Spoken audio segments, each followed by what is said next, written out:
Listening test. You will hear a number of different recordings and you will have to answer questions on what you hear. You will have time to read the instructions and questions and you will be given time to check your work. All the recordings will be played once only. The test is in 4 parts. Now turn to part 1. You will hear a guide introducing tourists to the Red River Festival. First, you will have some time to look at questions 1 to 4.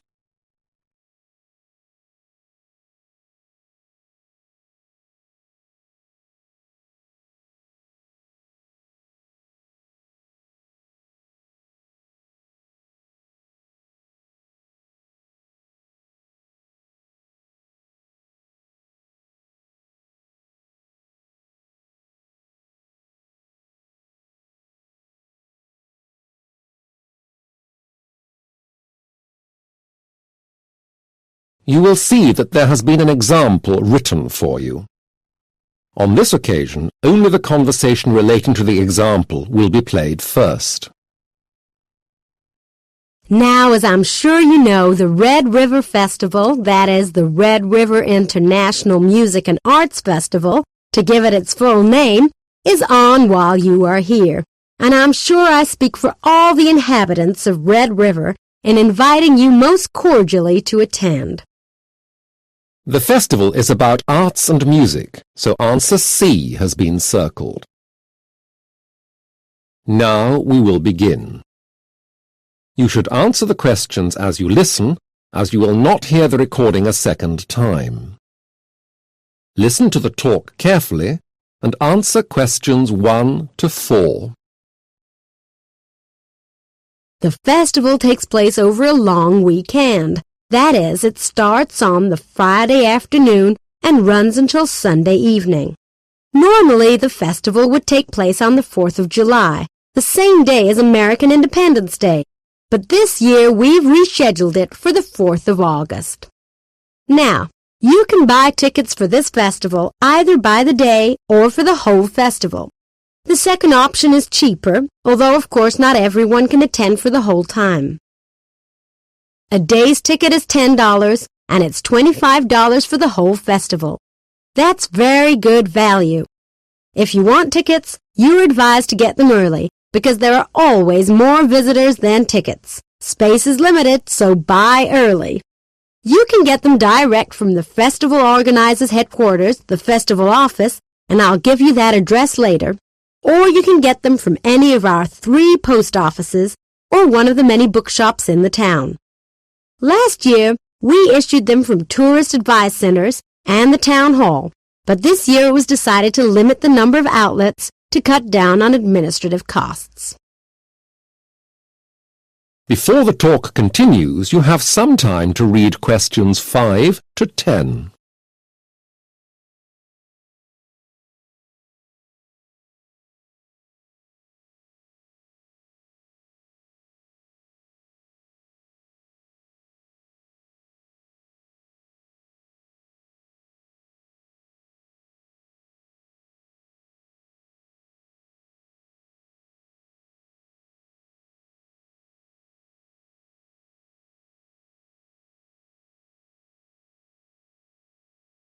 Now listen carefully and answer questions 5 to 10. The weather is looking good. The forecasters expect it to be one of the hottest and sunniest weekends of the year, so it's perfect for the festival. Although I would remind you to cover up and be aware of the dangers of too much sunshine. If it gets too hot for you, you could always stay inside for some of the indoor events. And, of course, you'll be able to get food from sandwiches and snacks to barbecues as well as ethnic fast food from several stands.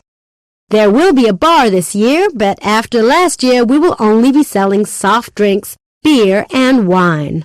We have decided not to bother with a spirits license. There won't be any whiskey on sale. So, what's on? Well, I can only give you a flavor of the many attractions we have coming this year. But if I can name one of my personal favorites, you must see Petey's Dozen, a traditional New Orleans jazz band. They were here last year and were so popular that we've invited them back.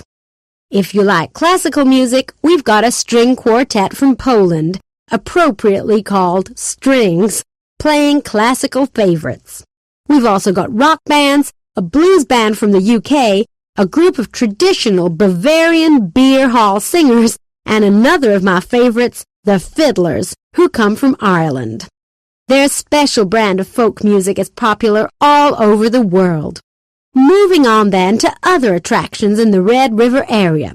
For children, there's lots to do and see, from museums to theme parks. That is the end of section 1. You will have half a minute to check your answers.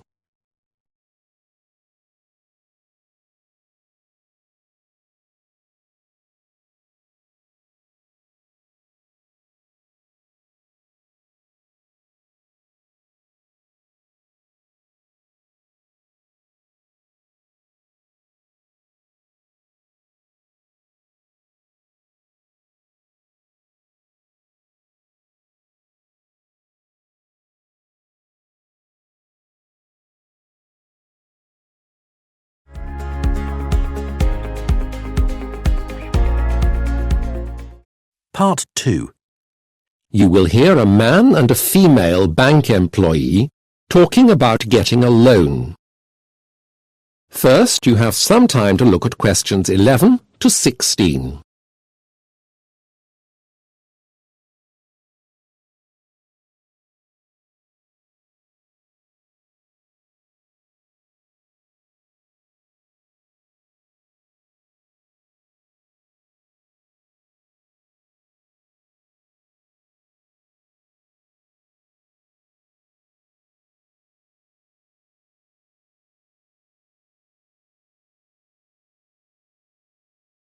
Now listen carefully to the discussion and answer questions 11 to 16.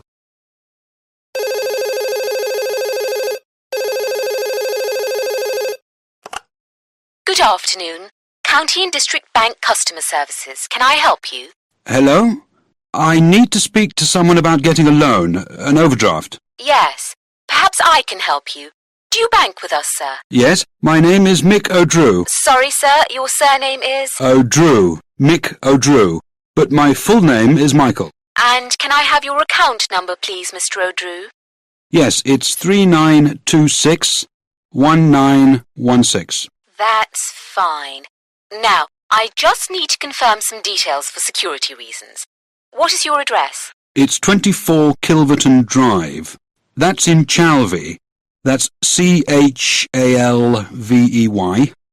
The postcode is SA39ER. And your telephone number? 0458 88320. And can you tell me your date of birth, Mr. O'Drew? Yes, it's 23rd of February 1967. Thank you. Now, there are some gaps in your file here. I don't seem to have an address for you at work. No, when I joined your bank, I didn't have a job. Ah. But I do now. I work for Calver Engineering. That's in Carbury. The address is 30 Works Yard, Carbury. Could you repeat that? Works Yard. WORKSYARD. It's 2 words. Right. Thank you. Do you have a work telephone number where we can contact you, please? Yes, it's 0912 79509. 7509? No, it's 79509. Oh, right. Thank you. How long have you been there, Mr. O'Drew? I started in 1998. Okay, that's fine. And can you tell me your current salary, please? Well, I'm not sure exactly, but it's about £18,000. You now have some time to look at questions 17 to 20.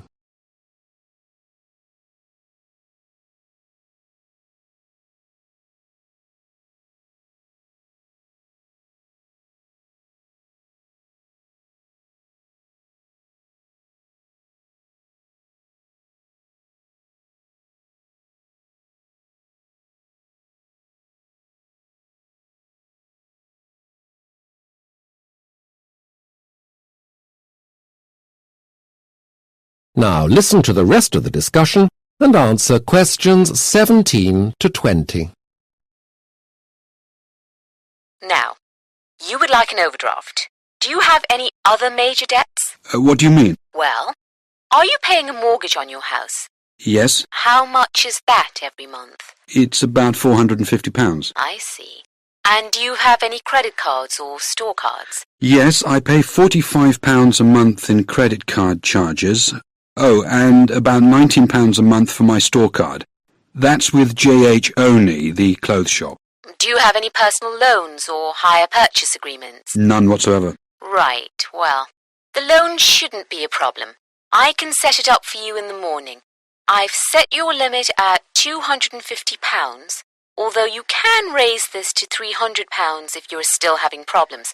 Just give us a ring if you need to. Oh, that's great. Thank you. Goodbye. Goodbye, sir. That is the end of section 2. You will have half a minute to check your answers.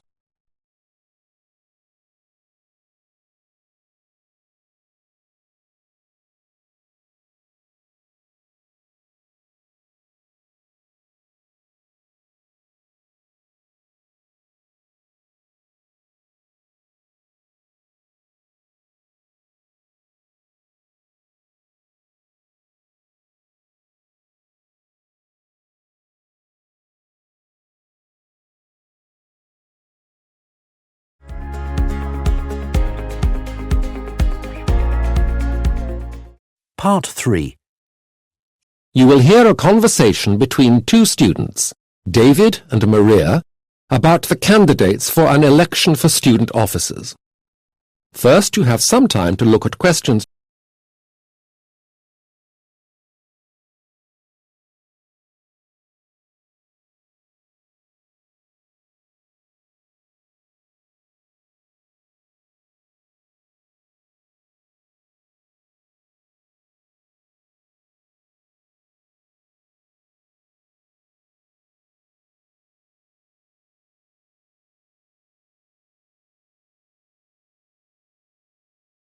Now listen carefully to the conversation and answer questions. Hi, Maria. Have you voted yet? Oh, hello, David. What did you say? Have you voted yet? You know, in the student union elections. Well, no. I mean, they've only just released the names of the final candidates.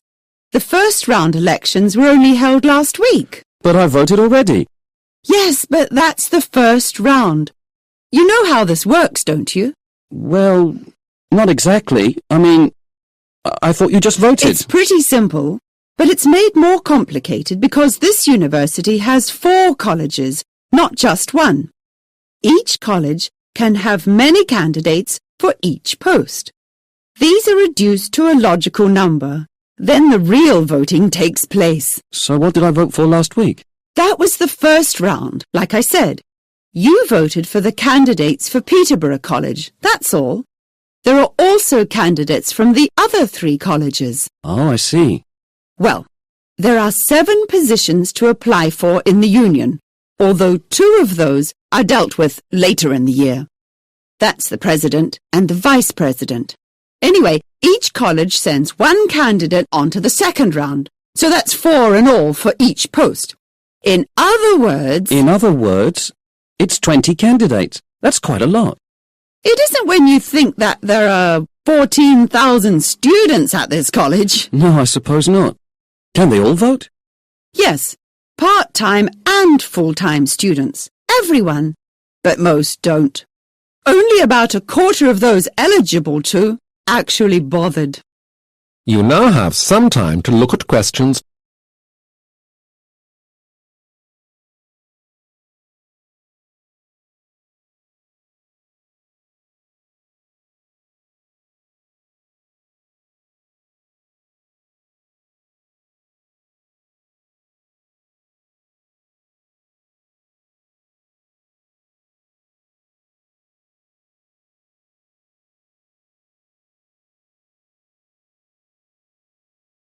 Now listen to the rest of the conversation and answer questions.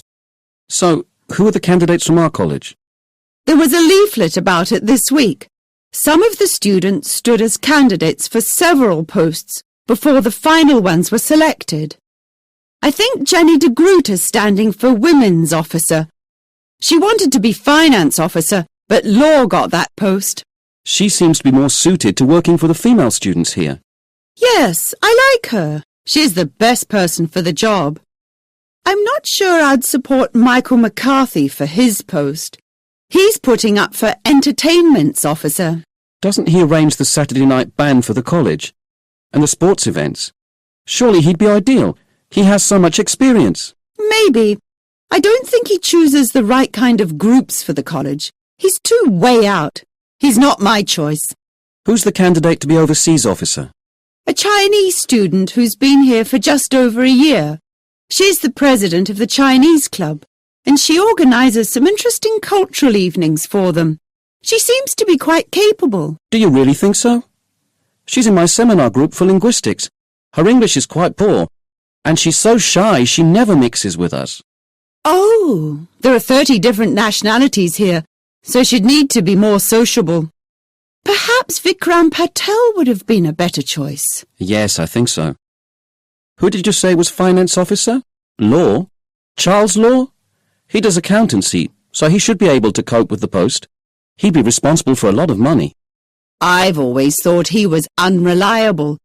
And didn't he fail some of his exams in the first year? Doesn't sound too competent to me. OK, yes, you're probably right. Who's the other person on the list? It's Brian McKay. Oh, McKay. He's quite a character. What position is he standing for?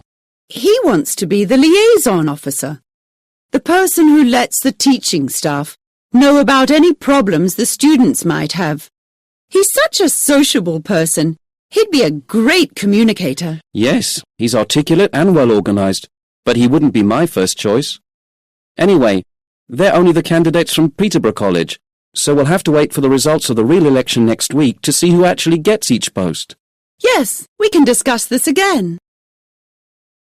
That is the end of section 3. You now have half a minute to check your answers.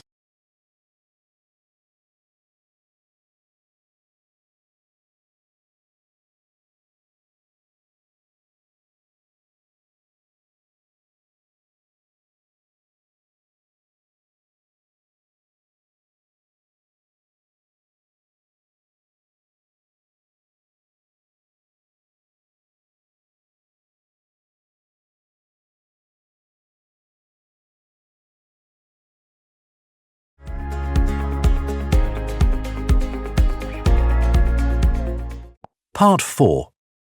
You will hear a lecturer giving a talk on languages. First, you have some time to look at questions 31 to 40.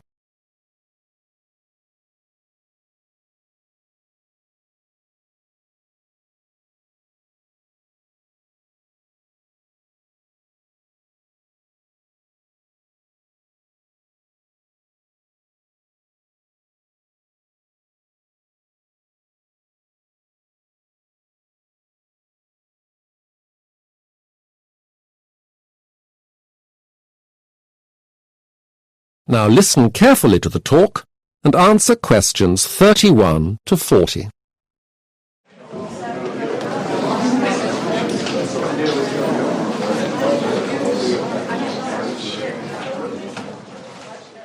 Thank you all for coming. Are we all here? Right, well, let's begin.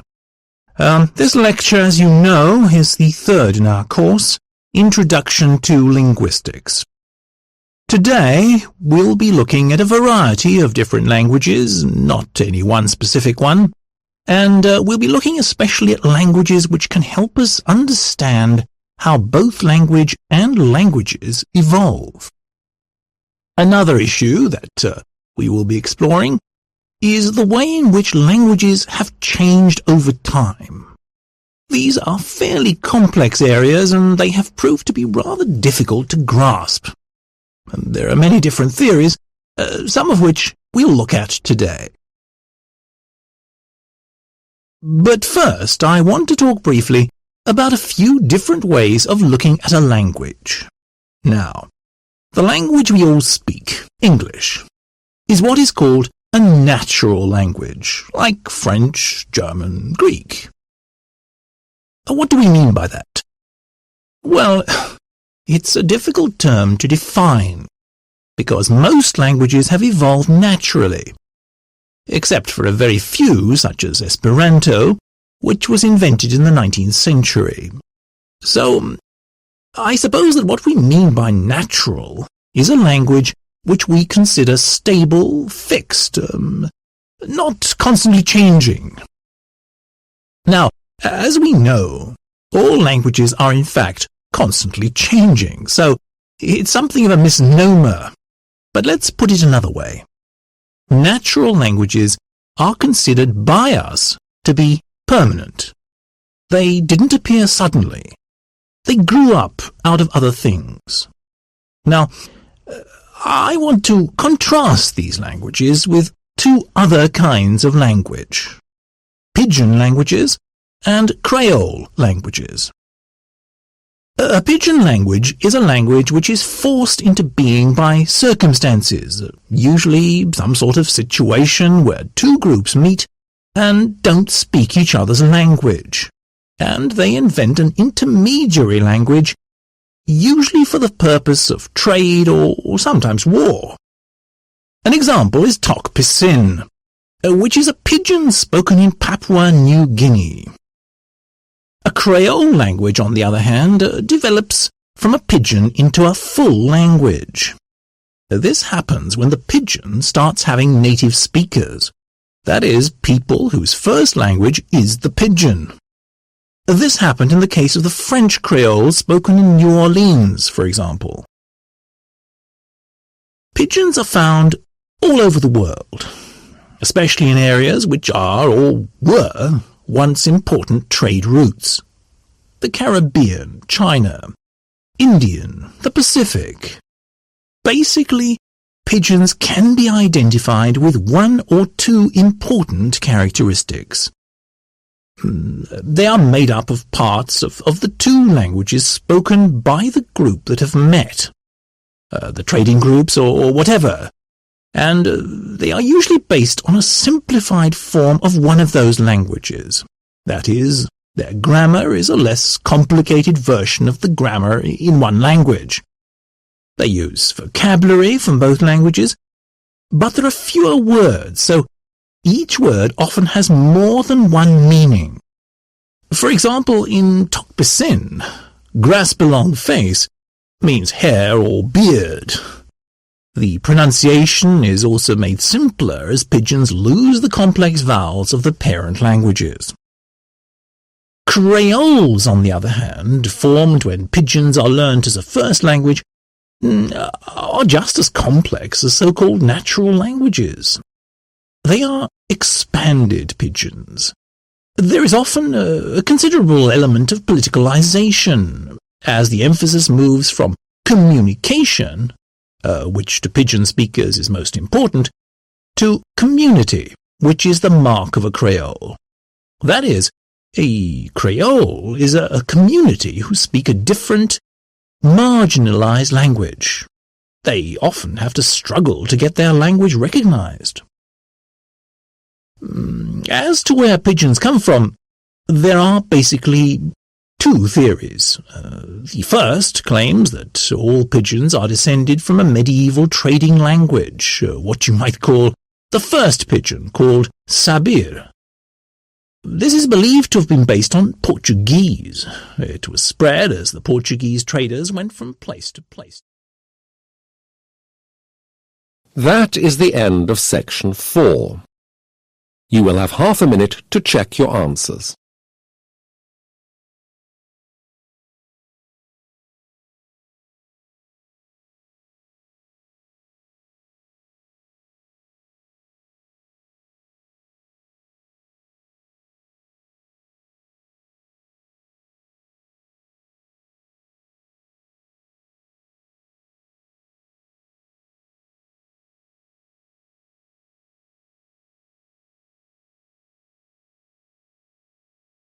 That is the end of the listening test.